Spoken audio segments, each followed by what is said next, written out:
nañu fexe ba képp am xam-xam pour développer Diobass ñëwal.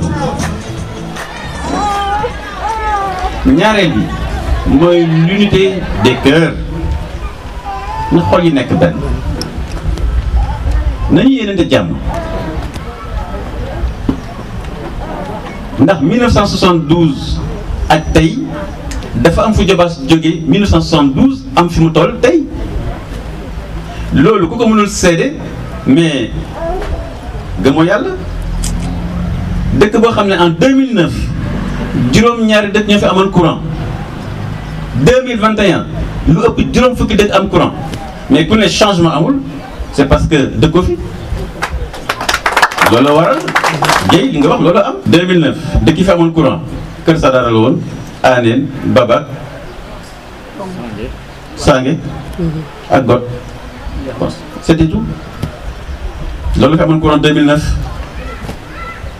fii ma di wax ak yéen dañuy xool yan dëkk ñoo amul courant Kër Madiabé wax nañ ko sànq ak Amad Dia te ci extension yi la yoo xam ne incha allah mu ngi ci chantier ñu ngi ci yoon bi parce que fi ñu toll ñu ngi électrifié 25 villages ñaar fukki dëkk ak juróom ñu koy électrifié ñaar fukki dëkk ak juróom tëb dal chantier baa ngi en cours boo demee actuellement mu ngi en cours poto béton lañ si yéen lañ yóbbu tëb dal d'ailleurs tëb dal Péléw Sithiat Mbodiène Birbirane Kisan Thiambi Mbomboy demal Mbomboy tey demal Njuuxaan Sangaan Wolof Manangri Pël donc dama ne alors am na ñoo xam ne nag seen xam-xam sorewul bu ñu toogee naan waa lii bilan état bilan maire yi waa xanaa xamuñu maire yi c'est un démembrement de l'état xanaa xamuñu état maire ci état la bokk xanaa xam ne chef de village bii di Kër Sadaro c'est un représentant du président de la République daa am ñoo xam ne nag seen xam-xam du sorewul te du ñu noppi xam-xam sorewul te doo noppi la commune est un démembrement de l'État. Les programmes de l'État dans la commune sont les programmes de la commune, sont les projets de la commune. Vous voyez, dama ne boo amee 25 000 villages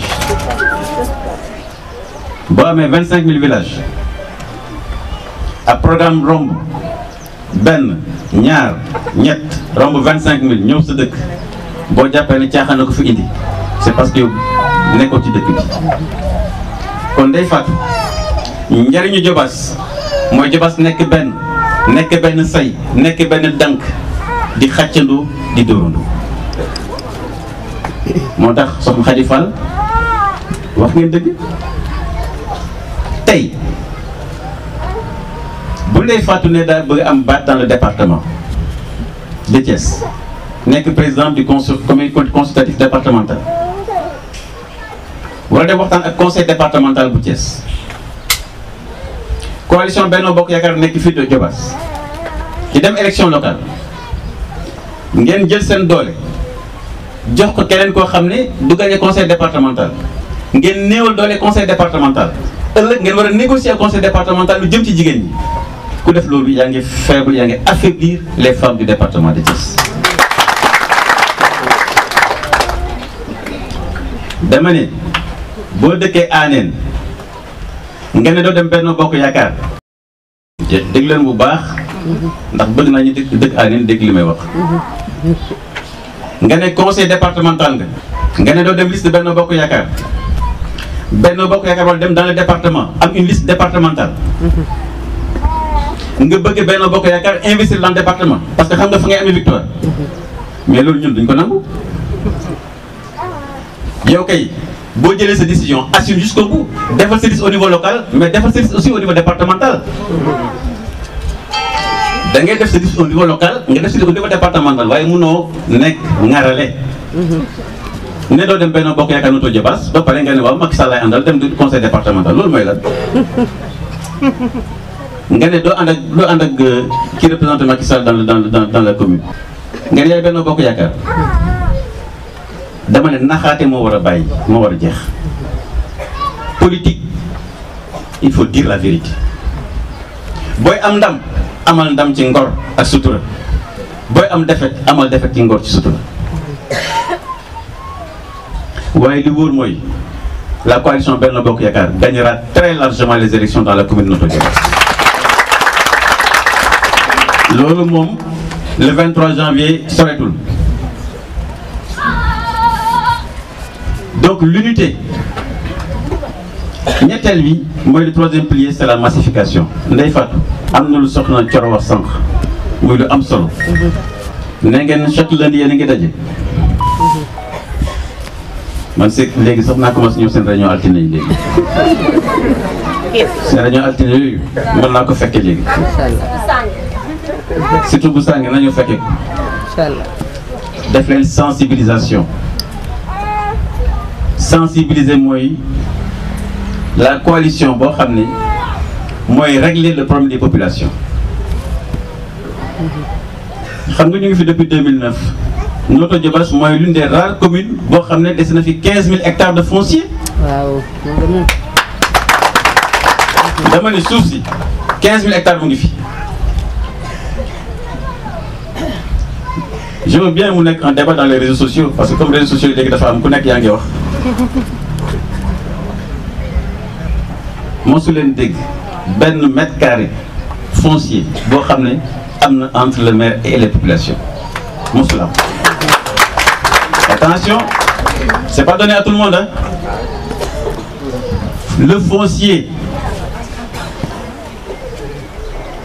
le monde rural, c'est alal mooy le foncier mooy seen suuf mooy seen tool.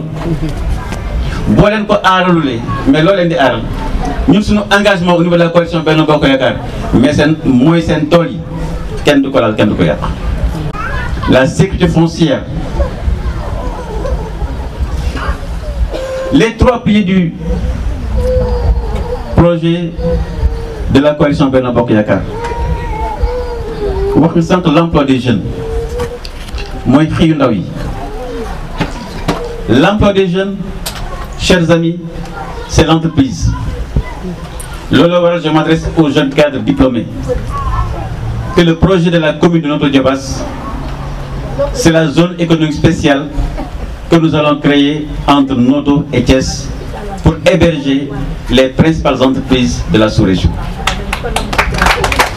C'est la seule solution pour la création d'emplois des jeunes, c'est la création d'entreprises. La création d'emplois ne se fait pas par la démagogie. La création d'emplois ne se fait pas par la manipulation des chiffres. Le seul endroit où on crée l'emploi, c'est l'entreprise. Or, l'entreprise, il faut créer un environnement favorable. Pourquoi nous avons prévu cette zone spéciale? Parce que Notto Diobass est entre l'aéroport AIBD, la grande ville de Thiès, la capitale Dakar, Diourbel Touba et Saly. Donc les plus grands marchés du Sénégal entourent la commune de Notto Diobass. C'est la raison pour laquelle, dans les prochaines semaines, vous verrez le projet important que nous avons de création de Smart City au niveau de Notto Diobass. Et c'est dans cette zone-là que nous comptons créer l'un des plus grands data centers de l'Afrique de l'Ouest. Lii nag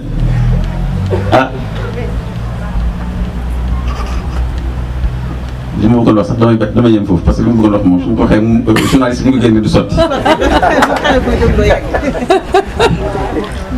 nañ ne rek kuy caaxaan mënu ko waaw yem foofu. Chers jeunes diplômés, la création d'entreprises doit être le projet, le nec plus ultra de tout projet de développement dans une commune et dans un pays. Tout le monde ne peut pas être fonctionnaire de l'État. On ne peut pas créer un pays où il n'y a que de l'emploi public. La création de richesse, c'est dans l'entreprise. C'est pourquoi Notto Diobass vous invite justement, Inch'Allah, le 6 novembre, à la présentation de ce projet important de zone économique spéciale. Vous allez voir le Smart City Notto Diobass. Et ça, c'est pour la jeunesse. C'est pour la jeunesse. Jigéen ñi am na lu ñu waxtaanee keroog ndax xam ngeen yéen jigéen ñi moom man yéen laa faral moo tax Ndeye Fatou nee naa ko yow moom côté bi nga féeti côté bu la far parce que électorat bi yéen a ko yor. bi ma dajeeg jigéen ñi dimanche dernier wax nañu problème de financement, accès au financement. tey ci suba rek may waxtaan ak Pape Sarr, directeur de la DER, pour l'accès au financement des femmes. Inch'Allah, le 6 novembre, nous allons lancer un programme boo xam ne uniquement financement pour les femmes. Le 6 novembre. Kon soxna Khalifa ànd bi nga wax ay valeurs ñoo ko lal ñu teg ko ci li waajur yi wax incha allah dañ ci ànd. li may daaneele mooy élection yi ak jàmm le 22 janvier. le 23 janvier ah man dama yaakaar affaire yi ñëw sax foog naa le 22 la sax ñun li ñu gëm ci biir coalition bi muy man muy Ndeye Fatou muy ñi ñu àndal mooy dañ koy def ci yar ak teggin sans violence parce que du lu ñu nàmp ñu ko xamuñu ko dama Notto Diobass nàmp ñu violence ku fi importe violence nag yow sa bopp yow yaay alku. La localité là ne connaît pas la violence et il n'y aura pas de violence. Les élections se passeront de manière apaisée. Le meilleur gagnera dans la sérénité, dans le sang-froid. Et évidemment, force restera à la loi. Personne n'a la capacité de perturber les élections au Sénégal. Personne. Le Sénégal vote depuis plus d'un siècle. Ku jàpp ne am nga fit mbaa am nga sañ-sañ ba jàpp ne mën nga terroriser nit ñi yaa ngi nax sa bopp. Ce terroir a participé à tous les combats pour les causes universelles. 14-18, 39-45, guerre d'Indochine. Des hommes et des femmes du Sénégal, des hommes et des femmes de Diobass sont allés mourir pour défendre des causes universelles. Ce ne sont pas des personnes qui n'ont absolument rien prouvé au Sénégal, mais qui vont terroriser ce pays. Les élections se passeront de manière apaisée. Et chers amis de la presse, si nous regardons ce qui se passe autour du Sénégal, nous devons savoir que la paix et la stabilité, c'est le seul garant d'un développement durable. kon mbokk yi gannaaw bi ñu leen gërëmee sant leen bu baax ñaan yàlla li nga xam ne def nañ ko tey mu nekk njëriñu askan wi njëriñu Diobass sunu jigéen Ndeye Fatou ànd ak yow dans la coalition Benno Bokk Yaakaar ànd ak yow avec la jeunesse avec les femmes ànd ak kilifa yi pour que bërëb bii nga xam ni mag ñi daa am nañ fi liggéey mag ñi daa am melokaan boo xam ne moo waral tey ñu mën a toog yëkkati suñu kàddu te kenn duñu jéppi ngele ñun nañ fexe ba ñun l'héritage que nous laisserons pour cette communauté pour ce terroir mu nekk un héritage digne de ce que nous avons hérité. kon Ndeye Fatou maa ngi feddali encore suñu colère ak yow di la gërëm di la sant di wax asalaamaaleykum wa rahmatullahi wa barakatuh.